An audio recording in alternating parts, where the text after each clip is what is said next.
Now, we've all heard the statistics in the past, haven't we?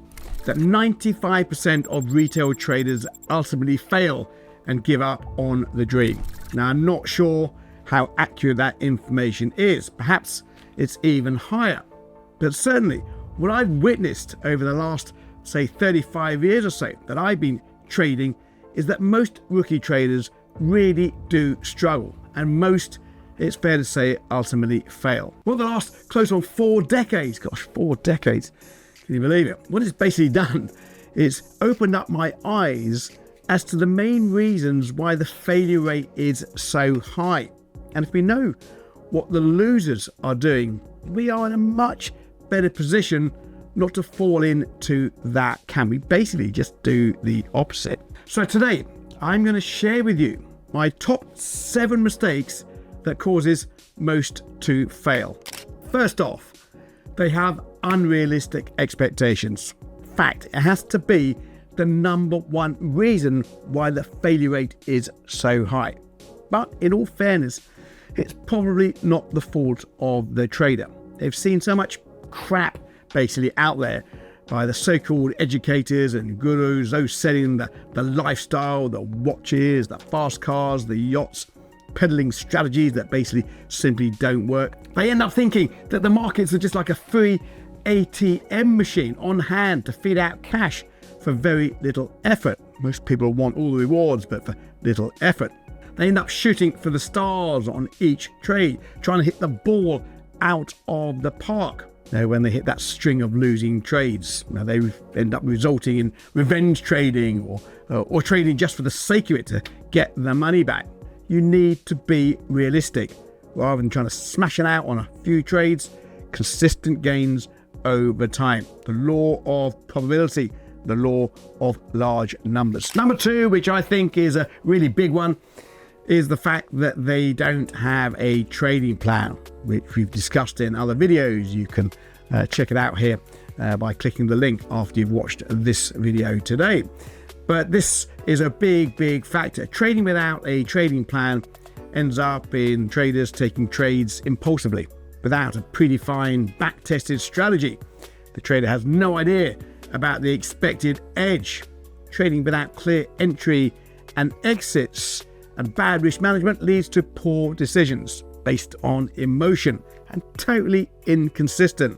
The successful traders are consistent in their approach. Every successful trader that I've ever met has a strategy where they know the edge and know what to expect. They know the winning streaks, they know the losing streaks, and they've basically done that through back testing. Without that, they are trading on hope, and it's never going to end up working. Third big reason why I think many traders are failing is that they have poor or zero risk management. The excitement of making big money fast is a real problem for many rookie traders. This ultimately means risking too much on a single trade, hoping, as I said in point 1 there, hoping to knock the ball out of the park. Managing risk is crucial for long-term success. I say the maximum, the absolute maximum you should be risking per trade is no more than 1%. Far more than I would risk. Preferably, I'm looking at 0.5% or even 0.25%. But the maximum should be no more than 1%. Certainly if you're trading prop money, where you have drawdown limits which can knock you out just after 5 or 6 losing trades. As I said, it's all about the law of large numbers and probability. No one trade should make you, and no one trade should break you. Let your edge play out over time. When we're talking about risk management, we have to talk about the risk to reward ratio as well. How much profit can you basically make related to the risk that you're going to place on the trade? Now, 1-to-1 risk reward ratio is as low as I would generally go. But often what traders do is they get sucked in to taking trade profits well before their profit target. They're in profit and they see those profits diminishing as the market moves back, as markets will do. And rather than letting it run to your profit target or to your stop, they grab a small profit. So they don't want to give back all their paper profits that they once had. Now, if this is done frequently, it's going to result in a skew of the risk to reward profile, which over time will bleed the account, or your winners will be much smaller than your losing trades, because some will of course go straight to stop loss. The biggest challenge in trading is, as we know, the emotions. So think about this. A lot of traders, a lot of strategies out there go for a 5-to-1 on a risk to reward ratio. So you're risking 1 to get 5, or maybe a 10-to-1 risk to reward ratio, which is absolutely great when it comes in. But with that profile, you are going to have many more losing trades than winning trades. You're going to get beaten up waiting for that winning trade. You have to factor that in. Are you the type of person who can remain disciplined and focused, taking all those losses, waiting for that big gainer? Personally, I am not in that camp as well. I like to take profits as I go along to keep me interested, keep the account growing steadily. Not very good myself at taking 10 losses before I hit a winning trade. You need to be aware of your emotional sort of makeup when deciding what risk reward profile you are going to. Certainly if you're following someone else's strategy that you've seen on Discord or what have you, or you've been following other sort of mentors on YouTube that go for these big high risk to reward ratios, that's great. But do they suit your emotional makeup? Another big reason that I've seen over the years is not using a stop loss. Now, I'm sorry, this may seem obvious, and it's a question I get asked all the time. Should or shouldn't you use a stop loss? Look, we see the data. We see the data of all our successful traders and all our traders that are consistently losing. We see what works and what doesn't, and we've analysed millions of trades over the past 3 years.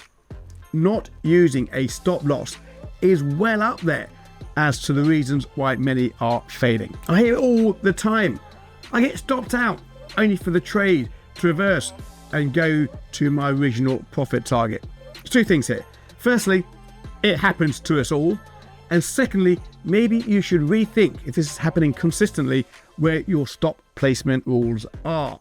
I always say the stop should be placed where the premise of the trade would be over if you were to get stopped out. There's a separate video on stop placement here on the channel. So as always, make sure you subscribe to the channel so that you can catch all those videos as they are being released.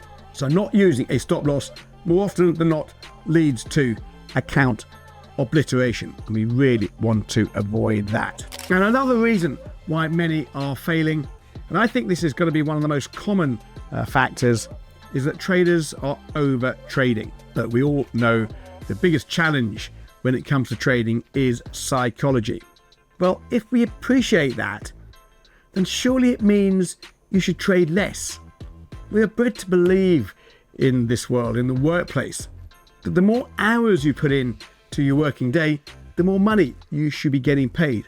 But that, get this folks, is not the case when it comes to trading. Often less is best. It does amuse me when I'm out and about, when I see traders there on their phones placing trades and watching their profit and loss as they go about their daily business. Look, set and forget. Trade less. Only focus on those high probability trade setups. Trading to make up losses is a big recipe for disaster, and that's often the case. People are trading rapidly to try and make up the losses that they had previously in their day. Now, this is a difficult one, but most rookie traders find this hard to grasp, but it's a big reason, and that is market correlation. Major asset classes that we trade, believe it or not, are really heavily correlated, positively or negatively, but we need to be aware of the correlation. If you have multiple trades going on in the account at any one time, chances are there is big correlation in there. If you get stopped out on one, your chances are you're going to get stopped out on multiple. It's one of the reasons why we see big sort of clusters of winning trades and big clusters of losing trades. There's lots of correlation in the asset classes that we trade. I've done a separate video on correlation as well. It is really a lesson in itself, much more than I can cover on this short video lesson today. But be aware of that. Multiple positions on at any one time you are going to be certainly vulnerable to the correlations in the markets. This is a bit of a boring one for many. I know a lot of traders don't think they need to do this, but I'll tell you what it is. Whether you want to take it on board, that's up to you. It's failing to journal your trades. It's so important to track your trades and review it from time to time to find the patterns that are working and patterns that are not. Every losing trade is money that leaves the account. That money shouldn't be wasted. You can learn from those losses as well as the winners. Now, I'm not saying, by the way, that a loss means you did something wrong. That is quite often not the case. Often a perfectly good trade that basically aligns with all the rules, it can result in a loss, but it's part of what we do. That is basically trading. But you might get to see patterns with these losses and you can learn from them. So please take this on board, journal your trades, and the more information you put into the trade journal, the more value it will be for you at the end of the day. And I say to traders, before you start your trading week, perhaps on a quiet time over the weekend, review it before you start afresh. And lastly, it's ignoring market conditions.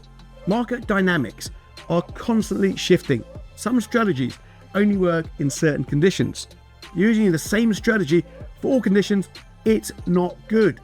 You need to adapt your approach as the markets change, or have a number of strategies to suit those different market conditions. Don't believe that the strategy that's going to work today will be working forever. Market dynamics are always shifting. Okay, so there you have it. These are my top 7 mistakes that traders make. If you know what those traders, those that are consistently losing, are doing, well, you'll be in a better place to avoid that going down the line. Don't forget, if you like these videos, to subscribe to the channel and hit that bell notification, and that way you'll be notified when the next video has been released. We're going to be churning these out now at quite a pace. Don't forget, if you want to download my 101 guide to trading, there'll be a link down there in the description for the PDF, so you can get that onto your desk, get it laminated, get it printed, and use it as your reference on a daily basis. Also a little strategy in there as well, which has held me in good stead over the years. Okay, until the next video, have a good day, and I'll speak to you soon.